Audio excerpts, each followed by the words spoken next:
Cinema থেকে রাজনীতিতে নেমে ভারত কাঁপাচ্ছেন সুপারস্টার অভিনেতা থালাপতি বিজয়। তা দেখে অনেকেরই মনে পড়ে যাচ্ছে বাংলাদেশ ক্রিকেটের দুই সুপারস্টার মাশরাফি বিন মুর্তজা ও সাকিব আল হাসানের কথা। বাংলাদেশের মতো ক্রিকেট প্রেমী দেশে মাশরাফি ও সাকিব চাইলেই নিজেদের জনপ্রিয়তা ও ক্যারিশমা কাজে লাগিয়ে স্বাধীন রাজনৈতিক দল তৈরি করতে পারতেন, দল গঠন করে জন আকাঙ্ক্ষার রাজনীতি করতে পারতেন। এতে তারা শুধু খেলোয়াড় নন, সত্যিকার অর্থেই জননেতা হয়ে উঠতে পারতেন। কিন্তু তারা তা না করে বেছে নেন ক্ষমতার ছায়া, যা তাদের নৈতিক অবস্থানকেও প্রশ্নের মুখে ফেলে।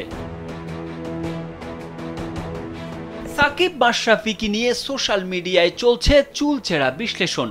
কেন সুযোগ থাকলেও তারা থালাপতি বিজয় হতে পারেননি, জনতার নায়ক হয়ে মুক্তির স্বপ্ন দেখাতে পারেননি, উঠছে সেই প্রশ্ন।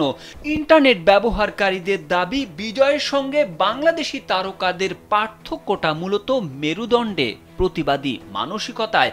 বিজয় রাজনৈতিক ক্ষমতার সুবিধা নিতে দলে যোগ দেননি, বরং দমননীতি ও ফ্যাসিবাদের বিরুদ্ধে যুদ্ধের ডাক দিয়েছেন।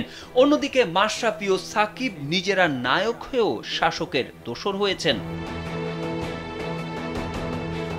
সাকিব ও মাশরাফি মাঠে তাদের অর্জন দিয়ে কিংবদন্তি হয়েছেন সারা দেশে, এমনকি বিদেশেও তাদের অসংখ্য ভক্ত রয়েছে। তবে মাঠের গণ্ডি পেরিয়ে তারা যখন রাজনীতিতে পা রাখেন, তখন সমালোচনার ঝড় ওঠে। সমালোচনার মূল কারণ শেখ হাসিনার নেতৃত্বে আওয়ামী লীগের কুশাসনের বিরুদ্ধে প্রতিবাদী না হয়ে নিজেরাই তার অংশ হয়েছিলেন। নেটিজেনদের আক্ষেপ, কেন তারা স্বাধীন কণ্ঠস্বর হয়ে উঠতে পারলেন না।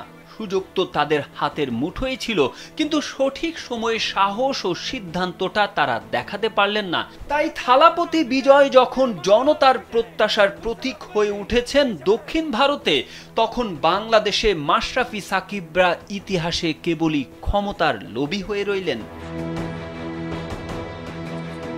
তারেক আহমেদ, কালবেলা।